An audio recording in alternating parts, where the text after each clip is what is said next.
tu as cette capacité à parfois faire des créations in situ, en art public notamment, on y reviendra, et aussi avec des lieux, des entreprises, notamment une que je trouve très très belle, qui est un Oculus à Bangkok. Bangkok, merci. Ça, c'est quelque chose, j'ai l'impression que tu reviens régulièrement dans ta carrière à la question du in situ, y compris en galerie, d'ailleurs à Vitry. Il y a très longtemps, tu avais fait une œuvre in situ qui était très très belle. J'avais été avec mes étudiants de l'EPSA. Ça, c'est quelque chose que tu aimes bien y retourner. D'ailleurs, je vois là des phrases Au Palais Royal. au Palais Royal. Hein. Tu reviens régulièrement à l'œuvre in situ. Ouais, alors si le fait de se confronter à un lieu inédit par rapport à l'art contemporain et son white cube traditionnel, la motivation, c'est pas que le lieu, c'est beaucoup plus le public. C'est de pouvoir s'adresser à un public qui n'est pas le public de l'art contemporain et qui est un public qui peut-être n'en a rien à faire de l'œuvre d'art. C'est ça la motivation. Parce que si tu veux, quand tu es un artiste d'art contemporain comme moi, et tu le sais puisque tu vas dans les galeries, notre public, il est unitaire. En dehors des vernissages, le public, quand tu fais une expo en galerie, c'est 1, 2, 3 visiteurs par jour. Une exposition réussie, c'est quand tu fais quelques ventes, c'est réussi. C'est pas réussi quand tu fais 0 vente. Donc on est sur chaque fois des notions unitaires. Et donc tout d'un coup, la possibilité d'aller sur un public très large, très varié, c'est quelque chose d'extrêmement excitant, motivant. Moi, je suis très nietzschéen, très influencé par Nietzsche, et j'ai toujours en tête la phrase qu'il met au début de Ainsi parlait Zarathustra, où il dit « pour tous et pour personne ». Et il explique en fin de compte que sa volonté, quand il écrit Ainsi parlait Zarathustra, c'est de faire une œuvre universelle que toute la population mondiale sera capable de lire, mais il est conscient quand il écrit qu'elle est illisible et qu'elle sera peut-être lue par personne, que c'est un auteur posthume. Et moi, je suis dans cette logique-là. Je pense qu'on est pas dans cette volonté d'être un auteur posthume, mais dans le fait d'être le plus universel possible. Et donc, c'est en allant dans l'art public que tout d'un coup, tu te confrontes à une multitude de publics. Et la pièce, par exemple, dont tu parles de Bangkok, donc cet Oculus, la motivation, bien évidemment, c'est d'utiliser un plafond, un Oculus, qui a fait référence à beaucoup d'exemples de la Renaissance, de Tiepolo et tout ça. Mais la première motivation, c'est que c'est un centre commercial où il y a 200 000 visiteurs par jour. 200 000. Et donc, c'est de se dire tout d'un coup, même s'il n'y a qu'une fraction qui lèvera les yeux pour regarder mon œuvre, c'est d'avoir cette potentialité de s'ouvrir à un public quasi universel. Donc, c'est ça la première motivation. En même temps, cette question d'art public, d'art dans l'espace public et même de commande publique, puisque tu réponds parfois à des commandes publiques, toi qui as cette relation au contrôle de ce que tu contrôles et accepte de ne pas contrôler, avec la commande, il y a un certain nombre de contraintes aussi, où là tu sors de ton atelier, il y a des rendez-vous de chantier, il y a des dossiers à monter qui sont assez c'est très bien que tu très dis ça, contraignant. parce que je suis venu assez tard, il y a peut-être 20 ans, sur l'art public. Et si tu veux, j'ai longtemps refusé l'art public à cause de cette idée de contrainte. C'est-à-dire que la contrainte me semble antinomique avec la position qui était un artiste de la modernité, c'est-à-dire où tu es un espace de liberté. Ici, dans mon atelier, je fais ce que je veux, c'est un espace de liberté totale. Et la contrainte me semblait antinomique. Mais il m'a fallu du temps, c'est peut-être la vieillesse ou la maturité, je ne sais pas, c'est que de comprendre qu'en fin de compte, la contrainte est extrêmement stimulante. Et c'est comme un jeu, c'est-à-dire que et tu t'inscris aussi dans une logique, c'est-à-dire que tout l'art depuis la Renaissance était un art de contrainte.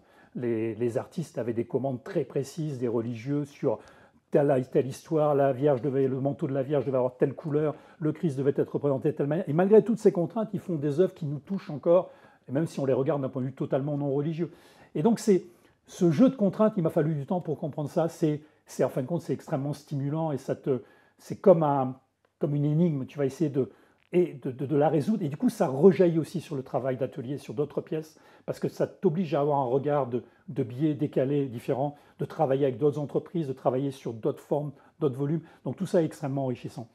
Alors de l'in situ au white cube, puisque tu as plus souvent investi les white cubes que les black box, je voudrais qu'on évoque la question de l'exposition.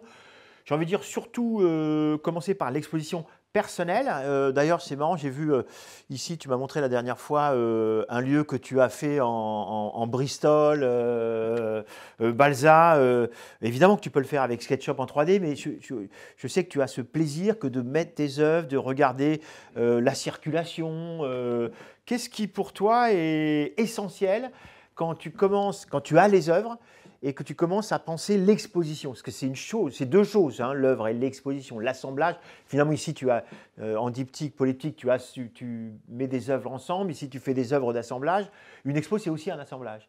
Qu'est-ce qui est déterminant, qu'est-ce qui est le plus important pour toi quand tu conçois l'exposition dans ton atelier? C'est de raconter une histoire. En fin de compte, tu scénarises, en fin de compte, tu as des œuvres qui sont chaque fois indépendantes, qui ont leur propre vie, qui sont autonomes.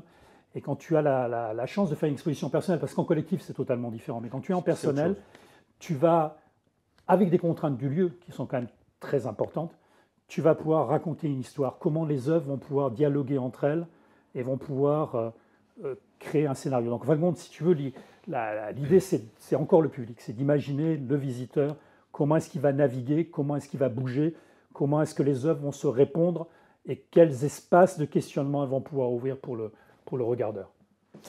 Et pour suivre, tu l'as évoqué, hein, la question de la scénographie. Alors évidemment, quand tu dis c'est écrire une histoire, maintenant il y a des moments, il y a des œuvres qu'on va préférer mettre ici ou là pour des questions de lumière, de son, de taille, d'accroche de mur, de sol. Hein, et c'est aussi ça. En même temps, ça n'empêche pas de penser une scénographie idéale avec des cimaises, avec des socles. Ça, c'est quelque chose aussi avec les lumières. Les lumières sont essentielles à la scénographie. Ça, c'est aussi quelque chose sur lequel tu travailles. Alors, moi, je suis assez méfiant de ce qu'on peut appeler scénographie, parce que si tu veux, je travaille plutôt sur une scénographie invisible. Oui, je t'ai rarement vu mettre une cimesse de couleur. Voilà, tu vois, parce que si tu veux mettre une cimesse de couleur, ça veut dire quelque part, alors ça c'est ma position, c'est que l'œuvre n'est pas assez forte en elle-même qu'elle a besoin de la couleur. Donc si tu veux, je suis assez méfiant là-dessus. Mais le fait que ça doit être pensé, donc tu parles que les expositions que je fais, la plupart, je fais des maquettes physiques pour réellement sentir l'espace, pour sentir comment les œuvres jouent, comment le regard peut évoluer. Parce que mes œuvres, elles ne sont pas les mêmes quand tu es à gauche, quand tu es à droite, quand tu es près, quand tu es loin. Donc voilà, donc tout ça, ça me permet de l'évaluer.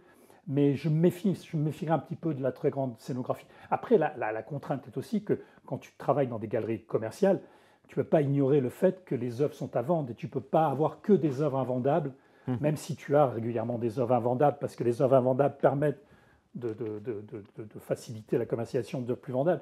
Mais tu as des contraintes qui sont que tu dois avoir des œuvres qui puissent après être commercialisées. Donc tu as aussi ces contraintes-là. Alors, on ne peut pas dire que tu sois un artiste de l'interactivité, plutôt de la contemplation. En revanche, tu as parfois des pièces qui sont participatives. Je pense à une série de murs, littéralement, où là, tu acceptes finalement ou crée le contexte qui fait que finalement, ce sont les spectatrices et spectateurs qui vont littéralement faire émerger l'œuvre de l'invisible. Je pense à tes parois.